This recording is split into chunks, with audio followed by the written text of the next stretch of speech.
RDX നാലാം വിഷയത്തിലേക്ക് കടക്കുകയാണ്. സമൂഹത്തിൽ മതസ്പർദ്ധ വളർത്തുകയെന്ന ലക്ഷ്യത്തോടെ ഇന്ന് ന്യായമായും സംശയിക്കാവുന്ന രണ്ട് സംഭവങ്ങളാണ് തിരുവോണ ദിവസം കേരളത്തിൽ നടന്നത്. വടക്കൻ കേരളത്തിലും തെക്കൻ കേരളത്തിലും നടന്ന രണ്ട് സംഭവങ്ങളുടെ പരിസരം തുറന്നു പറഞ്ഞു പോകേണ്ടത് നമ്മുടെ മതേതര മനസാക്ഷിയോടുള്ള ഞങ്ങളുടെ കടമയാണെന്ന് RDX നിശ്ചയമായും കരുതുന്നു.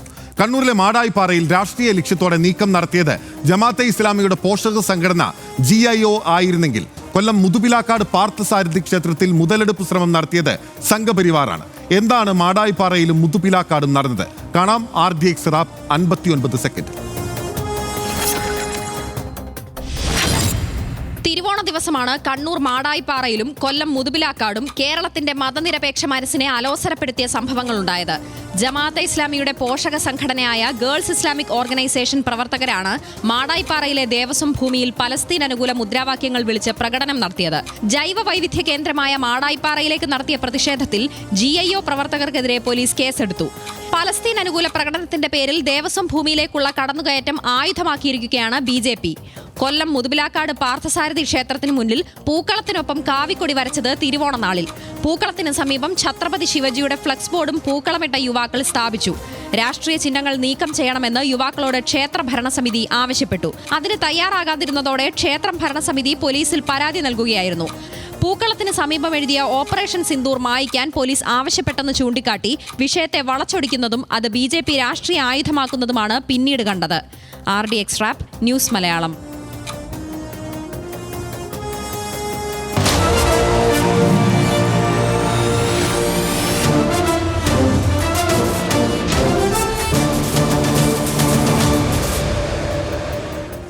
പ്രതിഷേധമോ സ്പർദ്ധയോ എന്നുള്ളതാണ് പ്രധാനപ്പെട്ട ചോദ്യം. മാടായിപ്പാറയിൽ പലസ്തീൻ അനുകൂല പ്രകടനം നടത്തിയത് ഗേൾസ് ഇസ്ലാമിക് ഓർഗനൈസേഷൻ ആണ് എന്നുള്ളതാണ് പ്രധാനപ്പെട്ട കാര്യം. പരിസ്ഥിതി പ്രാധാന്യമുള്ള ദേവസ്വം ഭൂമിയിൽ തിരുവോണ ദിനം അനുമതിയില്ലാതെ പ്രകടനം നടത്തി എന്നുള്ളതാണ് പ്രധാനപ്പെട്ട കാര്യം. പ്രവർത്തകർ എത്തിയത് ജമാഅത്തെ ഇസ്ലാമിയുടെ കീഴിലുള്ള സ്കൂളിന്റെ വാഹനത്തിലാണ് അവരവിടെ എത്തിച്ചേർന്നത്. സംഘടനയുടെ നേതാവ് അഫ്ര സിഹാബ് അടക്കം 30 പേർക്കെതിരെയാണ് പഴയങ്ങാടി പോലീസ് നിലവിൽ കേസെടുത്തിട്ടുള്ളത്. പ്രതിഷേധം നിഷ്കളങ്കമോ എന്നുള്ള ചോദ്യം കൂടി അവിടെ ഉയരുന്നുണ്ട്.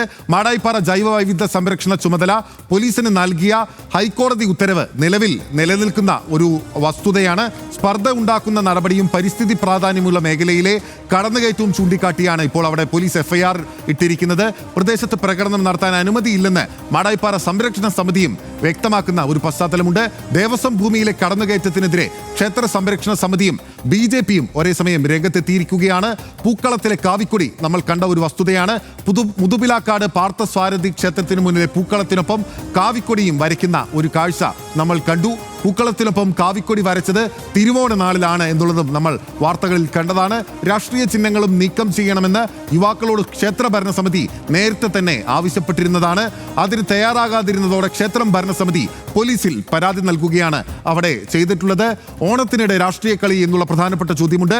പോലീസ് ഇടപെട്ടതോടെ പ്രശ്നം വഴിതിരിച്ചു വിടാൻ ഒരു കൂട്ടർ ശ്രമം നടത്തി എന്ന ആരോപണം ശക്തമായിരുന്നു. പൂക്കളത്തിന് സമീപം എഴുതിയ ഓപ്പറേഷൻ സിന്ദൂർ മായ്ക്കാൻ പോലീസ് ആവശ്യപ്പെട്ടെന്നാണ് ഒരു വിഭാഗം ആക്ഷേപമായി ഉന്നയിച്ചത്. പൂക്കളം ഒരുക്കുന്നത് സംബന്ധിച്ച് ഇവിടെ നേരത്തെയും തർക്കം നിലനിന്നിരുന്നു എന്നുള്ളതൊരു വസ്തുതയാണ്. രാഷ്ട്രീയ പാർട്ടികളെയും ക്ഷേത്ര ഭരണസമിതിയെയും ഉൾപ്പെടുത്തി പോലീസ് അതിനിടയിൽ ചർച്ച നടത്തുകയും ചെയ്തിരുന്നു. പൂക്കളത്തിൽ രാഷ്ട്രീയ ചിഹ്നങ്ങളോ അടയാളങ്ങളോ പാടില്ല എന്ന് പോലീസ് കർശനമായി നിർദ്ദേശിച്ചിരുന്നു. നിർദ്ദേശം ലംഘിച്ചാൽ കലാപശ്രമത്തിന് കേസെടുക്കുമെന്ന മുന്നറിയിപ്പും പോലീസ് അന്ന് തന്നെ നൽകിയിരുന്ന ഒരു കാര്യമാണ്. രാഷ്ട്രീയ ചിഹ്നം നീക്കം ചെയ്യാൻ വിസമ്മതിച്ചതിൽ 27 പേർക്കെതിരെയാണ് പോലീസ് അവിടെ കേസെടുത്തിരിക്കുന്നത്. FIRലും കാവിക്കൊടി നീക്കം ചെയ്യാനാണ് എന്ന് പോലീസ് ആവശ്യപ്പെട്ടതെന്ന് വ്യക്തമായി രേഖപ്പെടുത്തിയിട്ടുണ്ട് എന്നുള്ളത് ആ FIR തെളിവായി നിൽക്കുന്നു. ഇതിനെ മറ്റൊരു തരത്തിൽ പ്രചരിപ്പിക്കാൻ ബോധപൂർവം ശ്രമമുണ്ടായി എന്ന ഇന്റലിജൻസ് റിപ്പോർട്ടും കഴിഞ്ഞ ദിവസം നമ്മൾ പുറത്തേക്ക് വന്ന ഒരു കാര്യമാണ്. വിഷയം ആയുധമാക്കി BJP രംഗത്തെത്തിയിരിക്കുന്നു. ക്ഷേത്രം സന്ദർശിച്ചിരിക്കുകയാണ് കേന്ദ്ര സഹമന്ത്രി സുരേഷ് ഗോപി എന്നുള്ളതാണ് ഇതുവരെ ഇക്കാര്യത്തിൽ സംഭവിച്ചിട്ടുള്ള വസ്തുതകൾ. പ്രസാദ് ഉടുമ്പശ്ശേരിയാണ് വിശകലനങ്ങളുമായി നമുക്കൊപ്പം ചേരുന്നത്. Good evening Prasad. നോക്കൂ, തിരുവോണ നാൾ നമ്മളെല്ലാവരും ഒരുമയുടെ ഓണം ആഘോഷിക്കുന്നതിനിടയിലാണ് ഇങ്ങനെ ഭിന്നതയുടെ ചില വാർത്തകൾ നമ്മളിലേക്ക് എത്തിയത്. സങ്കടപൂർവ്വം തന്നെയാണ് നമ്മൾ ആ വാർത്തകൾ ആ ദിനത്തിൽ റിപ്പോർട്ട് ചെയ്യേണ്ടി വന്നതും ഇപ്പോൾ സംസാരിക്കുന്നതും. നോക്കൂ, നമ്മുടെ സായാഹ്നങ്ങളെ വൈവിധ്യപൂർണ്ണമാക്കുന്ന സമ്പന്നമാക്കുന്ന ഇന്ത്യയിലെ മറ്റ് സംസ്ഥാനങ്ങളിൽ നിന്ന് വ്യത്യസ്തമാക്കുന്ന ഒരുപാട് സ്ഥലങ്ങളുണ്ട്. ഞാൻ മാടായിപ്പാറയിൽ പോയിട്ടുണ്ട്, പ്രസാദും സ്വാഭാവികമായും പോയിട്ടുണ്ടാകും. ആ തരത്തിലുള്ള ഒരു സ്ഥലമാണ് മാടായിപ്പാറ. പലസ്തീന് ആരും എതിരല്ല. പലസ്തീനൊപ്പമാണ് RDXും വ്യക്തിപരമായി ഞാനും പ്രസാദും എല്ലാവരും നിലനിൽക്കുന്നത് എന്ന കാര്യത്തിൽ സംശയമില്ല. അന്ന് അവിടെ അങ്ങനെ ഒരു പ്രതിഷേധ പ്രകടനത്തിന്റെ ആവശ്യം അതത്ര നിഷ്കളങ്കമായി കാണാനാകുമോ പ്രസാദ്? ഇതിൽ ഒരു സംഘടന എങ്ങനെയാണ് അവധാനതയോടുകൂടി ഒരു സംഭവം ചെയ്യേണ്ടത് എന്നതിൻ്റെ ഒരു ഉദാഹരണമാണ്. കാരണം നമ്മൾ ഞാൻ കണ്ണൂർ റിപ്പോർട്ടർ നിഖിലുമായി ഇതുമായി ബന്ധപ്പെട്ടുകൊണ്ട് വളരെ വിശദമായി തന്നെ സംസാരിച്ചിരുന്നു. കാരണം ഇപ്പോൾ രണ്ട് തരത്തിലാണ് അവിടെ രാഷ്ട്രീയ മുതലെടുപ്പ് നടക്കുന്നത് എന്നുള്ളതാണ്. ഒരു വശത്ത് BJP ആ സംഭവത്തെ രാഷ്ട്രീയമായി ഉപയോഗപ്പെടുത്തുന്നു. അതോടൊപ്പം തന്നെ Jamaat Islami GIO girls Islamic organisation അവരും ഇത്തരത്തിലുള്ള പ്രചാരണമായി മുന്നോട്ട് വന്നിട്ടുണ്ട്. ബിനിൽ പറഞ്ഞതുപോലെ തന്നെയാണ്. കാരണം പലസ്തീൻ ഐക്യദാർഢ്യം കേരളത്തിലൊരു പുതിയ സംഭവമല്ല. അവിടെ LDF ആണെങ്കിലും UDF ആണെങ്കിലും നമ്മുടെ സംസ്ഥാനത്ത് ഒരുപാട് ഐക്യദാർഢ്യ റാലികളും സമ്മേളനങ്ങളും ഒക്കെ നടത്തുന്നതാണ്. CPM-നെ സംബന്ധിച്ചിടത്തോളം ആണെങ്കിൽ ഇപ്പോൾ സമീപകാലത്ത് തന്നെയാണ് അവർ മുംബൈയിൽ ഇത്തരത്തിലൊരു ഐക്യദാർഢ്യ റാലി നടത്താൻ ശ്രമിക്കുകയും വലിയ തോതിൽ അവിടെ നിന്ന് മുംബൈ ഹൈക്കോടതിയുടെ പോലും വിമർശനം അല്ലെങ്കിൽ പരാമർശം കേൾക്കേണ്ടി വരുന്ന സാഹചര്യമുണ്ട്. അപ്പോൾ കേരളത്തിൽ അത്തരം ഒരു ഐക്യദാർഢ്യ റാലി ആരെങ്കിലും തടയും എന്ന് നമുക്ക് കരുതാൻ കഴിയില്ല. പക്ഷേ അത് നടത്തുന്ന സ്ഥലത്തിന് വളരെ പ്രധാനപ്പെട്ടതാണ്. ഇവിടെ മാടായിപ്പാറ എന്ന് പറയുന്ന സ്ഥലം, അവിടെ നിഖിൽ തന്നെ അദ്ദേഹം പറയുന്നത് ഒരു തരത്തിലുള്ള രാഷ്ട്രീയ പരിപാടികൾക്ക് നിയന്ത്രണമുള്ള ഒരു സ്ഥലമാണ്. അവിടെ മറ്റു പരിപാടികൾ നടത്താറില്ല. അപ്പോൾ അങ്ങനെയുള്ളൊരു സ്ഥലത്ത് അത് ഒഴിവാക്കേണ്ടത് തന്നെയായിരുന്നു എന്നുള്ളതാണ്.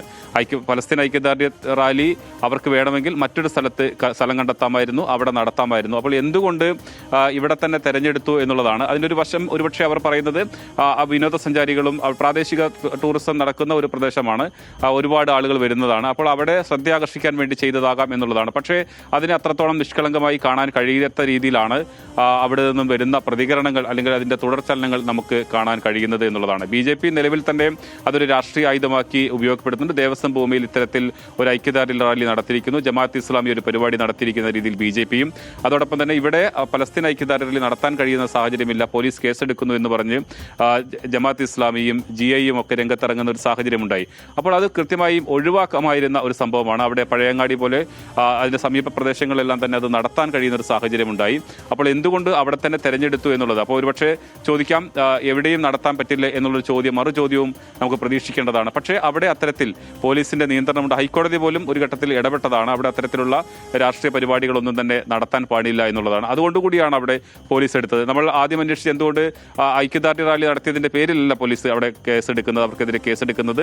അവിടെ നടത്താൻ പാടില്ല എന്ന നിയന്ത്രണമുണ്ടായിട്ടും അത്തരമൊരു പരിപാടി നടത്തിയതിന്റെ പേരിലാണ്. അപ്പോൾ തീർച്ചയായും അത് അവിടെ ഒഴിവാക്കേണ്ടതായിരുന്നു. അല്ലെങ്കിൽ ഇത്തരമൊരു പ്രചാരണത്തിന് രണ്ടു കൂട്ടരും BJP അവരുടേതായ രീതിയിൽ രാഷ്ട്രീയ പ്രചരണത്തിന് അത് ആയുധമാക്കി മാറ്റുമ്പോൾ മറുവശത്ത് GIOയും ജമാഅത്ത് ഇസ്ലാമിയും എല്ലാം തന്നെ അത്തരത്തിൽ ഒരു ചർച്ചയിലേക്ക് കൊണ്ടുവരികയും ചെയ്യുന്നു എന്നുള്ളതാണ്. ഒരു സ്പർദ്ധയിലേക്കോ അല്ലെങ്കിൽ ഒരു വിദ്വേഷത്തിലേക്കോ പോകുന്നത് തീർച്ചയായും ഒഴിവാക്കേണ്ടത് തന്നെയായിരുന്നു എന്നുള്ളതാണ് നമുക്ക് അവിടെ നിന്നും മനസ്സിലാക്കാൻ കഴിയുന്നത്. ഉറപ്പായും അവധാനതയോടെ കൈകാര്യം ചെയ്യേണ്ട ഒരു വിഷയമായിരുന്നു എന്ന കാര്യത്തിൽ സംശയമില്ല. പ്രസാദ്, നമ്മൾ ഈ കൊല്ലത്തെ വിഷയത്തിലേക്ക് വന്നു കഴിഞ്ഞാൽ നമ്മൾ വിശദമായ വാർത്തകൾ കണ്ടതാണ്. നോക്കൂ, അവിടെ ഓപ്പറേഷൻ സിന്ദൂർ എന്ന് എഴുതിയിട്ടുണ്ട്, ഒരു പൂക്കളം ഇട്ടിട്ടുണ്ട്, സമീപത്ത് RSSന്റെ കാവിക്കൊടിക്ക് സമാനമായിട്ടുള്ള ഒരു കൊടിയും വരച്ചിട്ടുണ്ട്. അതിൽ ഓപ്പറേഷൻ സിന്ദൂറിനെ മാത്രം ഹൈലൈറ്റ് ചെയ്തുകൊണ്ടുള്ള ചർച്ചകൾ ഒരു വിഭാഗത്തിൽ നിന്ന് ശക്തമായി ഉയർന്നു വരികയാണ്. പക്ഷേ പോലീസ് ആ FIR-ൽ രേഖപ്പെടുത്തിയിരിക്കുന്നു ഓപ്പറേഷൻ സിന്ദൂർ എന്ന് എഴുതിയതിനെ പറ്റിയല്ല, അല്ലെങ്കിൽ അതുമായി ബന്ധപ്പെട്ടല്ല. അവിടെ ആ കാവിക്കൊടി വരച്ചത് നേരത്തെ തന്നെ ഒരു മുന്നറിയിപ്പ് നൽകിയിരുന്നു എന്നുള്ളത് നമ്മൾ ഡാറ്റാ ഷീറ്റിൽ വളരെ കൃത്യമായി കാണിച്ചിട്ടുള്ളതാണ്. അപ്പോൾ അതിനെയും ട്വിസ്റ്റ് ചെയ്യാനുള്ള ഒരു സാഹചര്യം ഈ തിരുവോണ നാളിൽ തന്നെ നടന്നിരുന്നു എന്നുള്ളത് നമ്മൾ പറഞ്ഞു പോകണമെന്നല്ലോ. തീർച്ചയായും. കാരണം നേരത്തെ ഞാൻ പറഞ്ഞതുപോലെ തന്നെയാണ്, നമ്മൾ ഇപ്പോൾ കൊല്ലത്തുനിന്ന് ഷമീറുമായിട്ട് നേരത്തെ ഒരുപാട് ഈ വിഷയവുമായി ബന്ധപ്പെട്ടുകൊണ്ട് പല വശങ്ങളും നമ്മൾ സംസാരിച്ചിരുന്നു.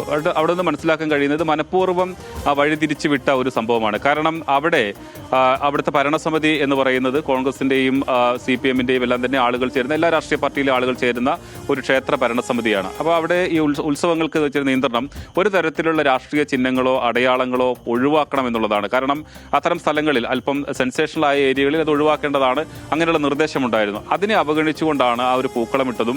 ആ പൂക്കളമിട്ടതല്ല പ്രശ്നം വന്നത്, അവിടെ RSSന്റെ കൊടിയടയാളം കാണിക്കുന്ന തരത്തിൽ അതിൽ പൂക്കളം ഉപയോഗപ്പെടുത്തി എന്നുള്ളതാണ്.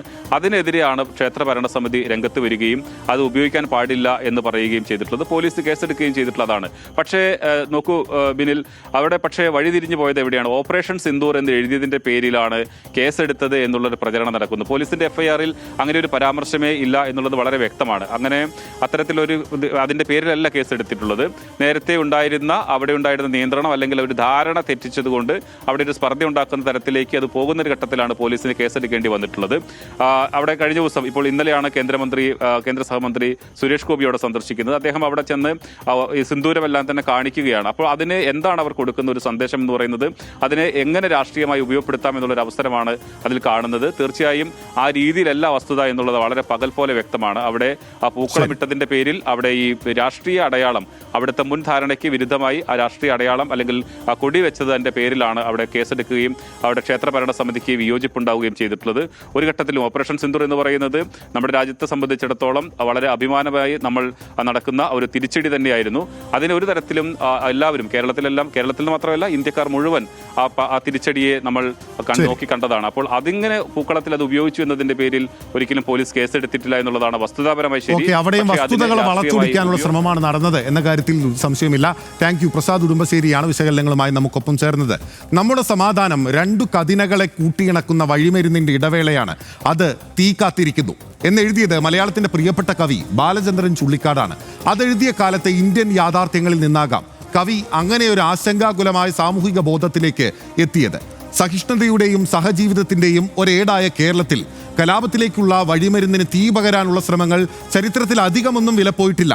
നമ്മൾ ഈ ചർച്ച ചെയ്ത രണ്ട് സംഭവങ്ങളും ഏതൊക്കെ വിധാനങ്ങളിലേക്ക് പടരാവുന്നതാണ്. എന്നിട്ടും മലയാളി ഈ രണ്ട് സംഭവങ്ങളിലും ഇടുങ്ങിയ അജണ്ടകൾ തിരിച്ചറിഞ്ഞ് പക്വതയോടെ പെരുമാറിയതിൽ നമുക്ക് നമ്മെ അഭിനന്ദിക്കാം. എങ്കിലും തെറ്റിദ്ധാരണയും വെറുപ്പും പടർത്താനുള്ള ഇത്തരം ശ്രമങ്ങളിൽ ഒറ്റതിരിഞ്ഞെങ്കിലും അകപ്പെട്ടു പോകാമെന്ന സാമൂഹിക ജാഗ്രത നമുക്ക് തുടരുകയും ചെയ്യാം. പരസ്പരം സ്നേഹത്തോടെ പൊതിഞ്ഞു പിടിക്കുന്ന കൽക്കെട്ടുകളായിരിക്കാം നമുക്കെല്ലാവർക്കും. ശുഭരാത്രി. Good night.